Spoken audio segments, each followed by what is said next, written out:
Hello everyone. This video is about the Swedish school system and Iran's school system.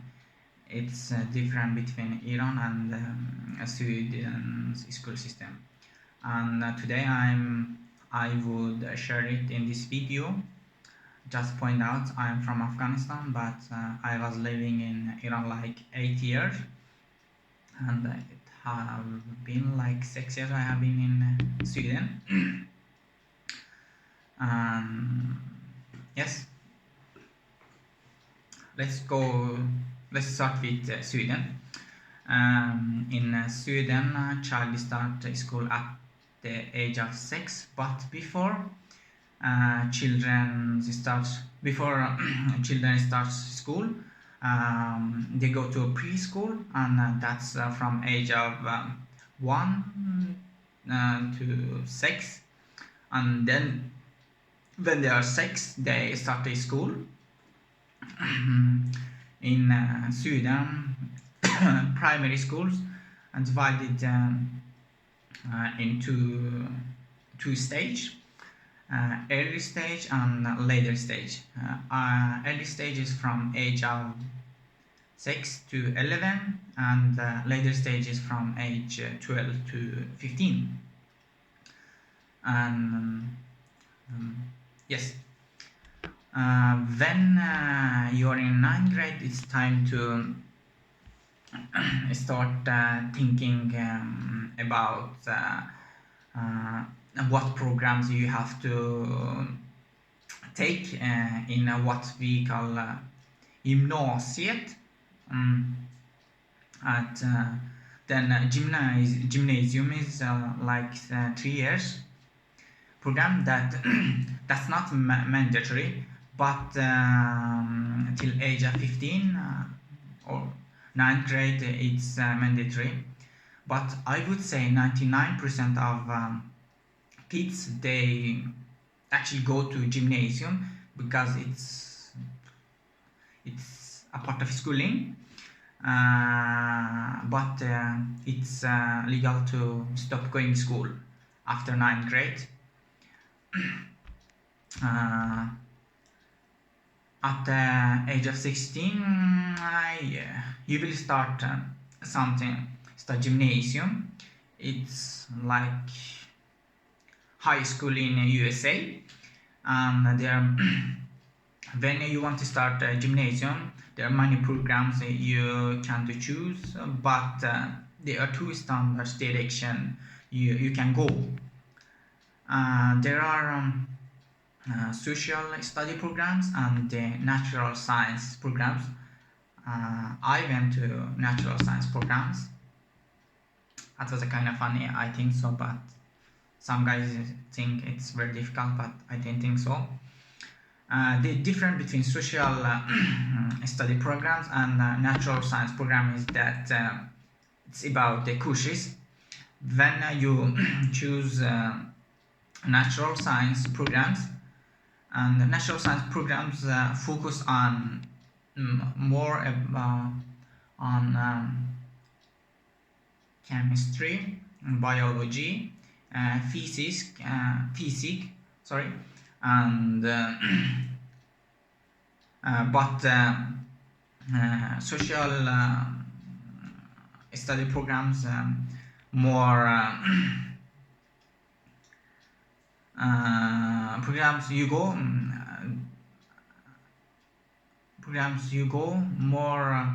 It's in the of history, Swedish, and both of program obviously take math, but the natural science programs take more advanced math than social programs.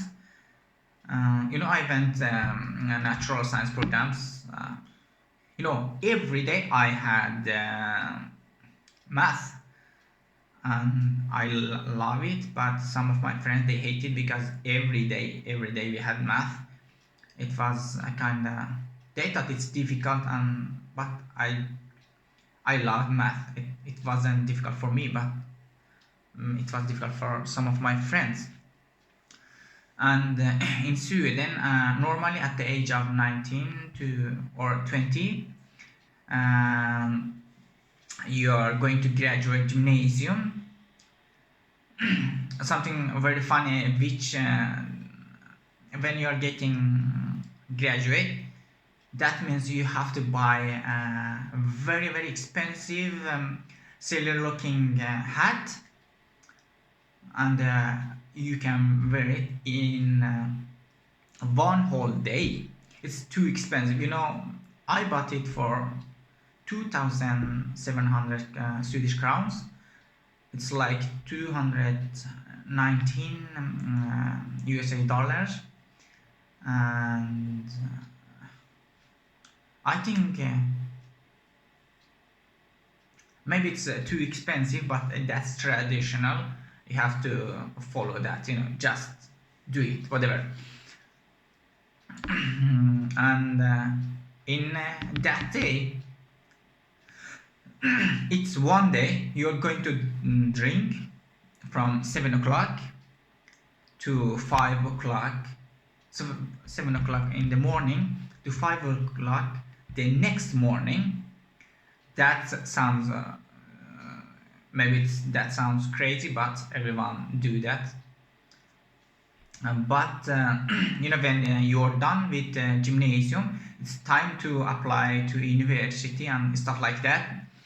And then you need certain courses to be able to apply to certain programs in universities. For example, it's difficult for a guy who a social studies program to apply to get to med schools, because for getting in med schools you need some special courses to get access to some universities, and it's called behörighet. And that is why kids are getting stressed over the choice of gymnasium in ninth grade, because they think they do really think it's like life and death for their future education. And they think you have to choose a right program to be able to get into their right university. Of course it's gonna help, but it's not like death and life and death, you know, because we have in Sweden something it's called komvux.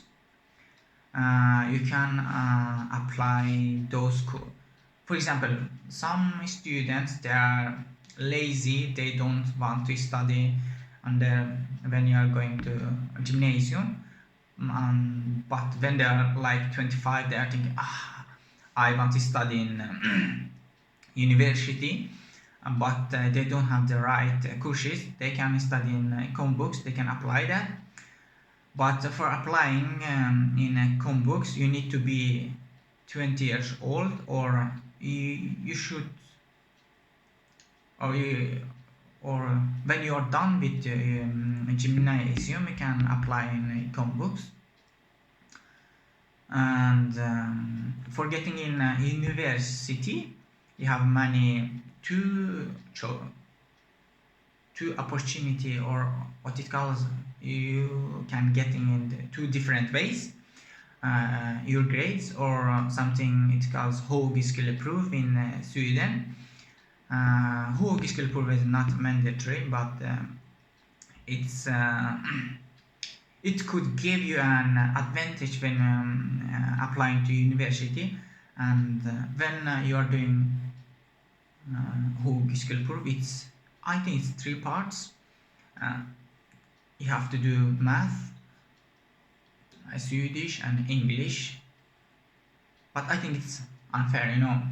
Some guys in gymnasium, they are struggling too hard just for getting great grades, but they can't because maybe they have some problems in that period. But some guys, maybe they are too good in English, Swedish and math, they can get in every university they want. I think so.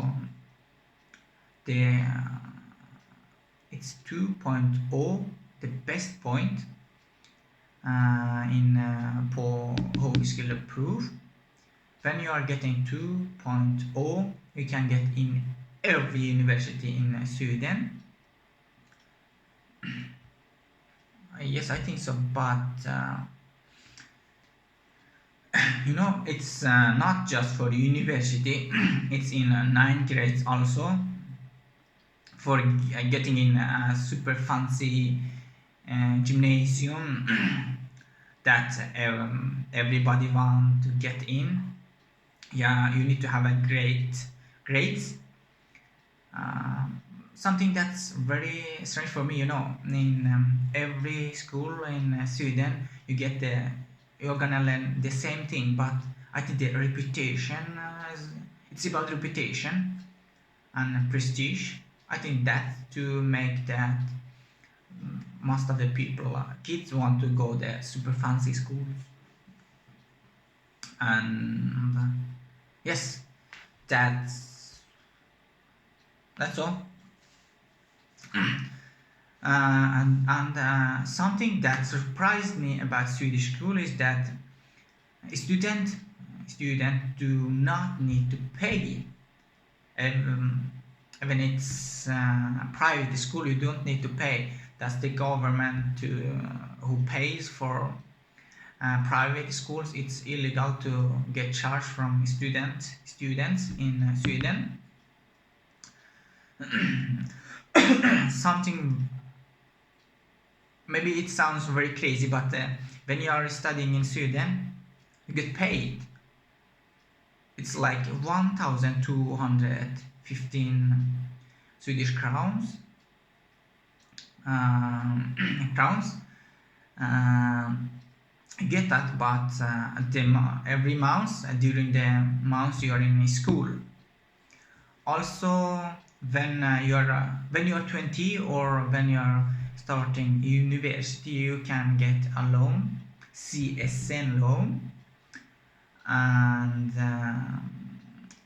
you get like 3,000,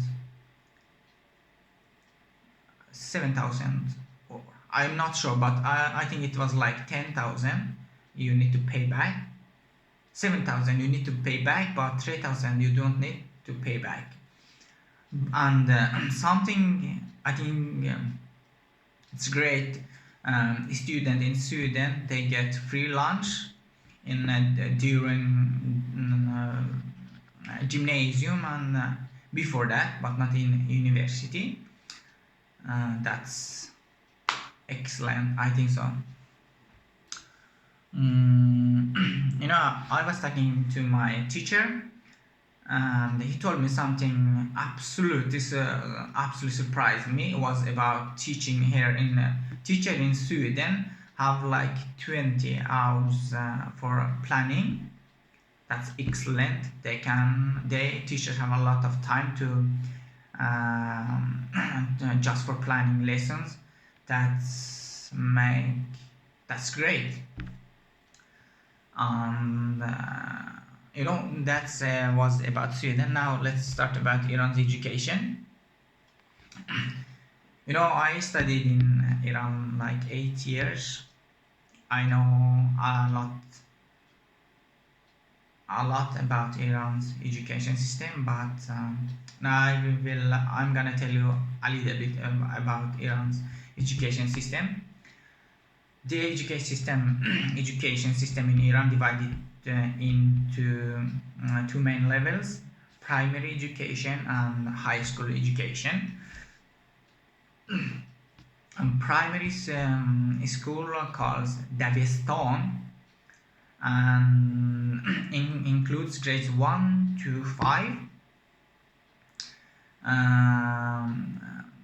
When they are in 5 grades, they have to do a national test in order to getting 6 grades. They have to pass this national test, otherwise they have to go 5 grades 1 more years again. If they don't pass, they have to stay in 5 grades 1 more years. That's something we don't have in Sweden, but they have in Iran.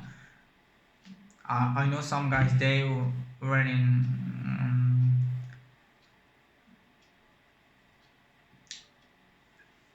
whatever, I don't know what should I say, but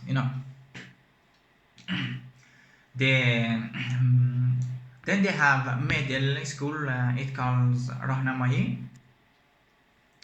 It's 3 years. That's from age of 14, and also in third years you have to do a national test in order to continue to next levels, and at the same you have to pass the national test, otherwise you have to stay in 8th grade. And then they have something it calls Dabirestan. It's 4 years, but it's like 3 years, but the 4th years is for something like prepare. It's gonna prepare you for university. We have högskoleprov in Sweden, but it's not mandatory. They have something like högskoleprov, but it calls konkurs. And it's the concours that determines students' chance to enter the public schools or some private schools. It's a very challenging examination, and a minority of students who take it are successful in passing, just because it's free to study in public school but not in private school. You have to pay. So some people, they leave to study because they don't have enough money, or their parents didn't have money to support them. That's why they leave the studying or school. And the Iranian primary school is very different from Sweden. For example, my sister, my parents, they are living in Iran. I'm gonna tell you how is it for my sister. One school days. How is it one school days for my sister? She's she gets up 7 o'clock, but she should be in school at 8 o'clock. When she's at school,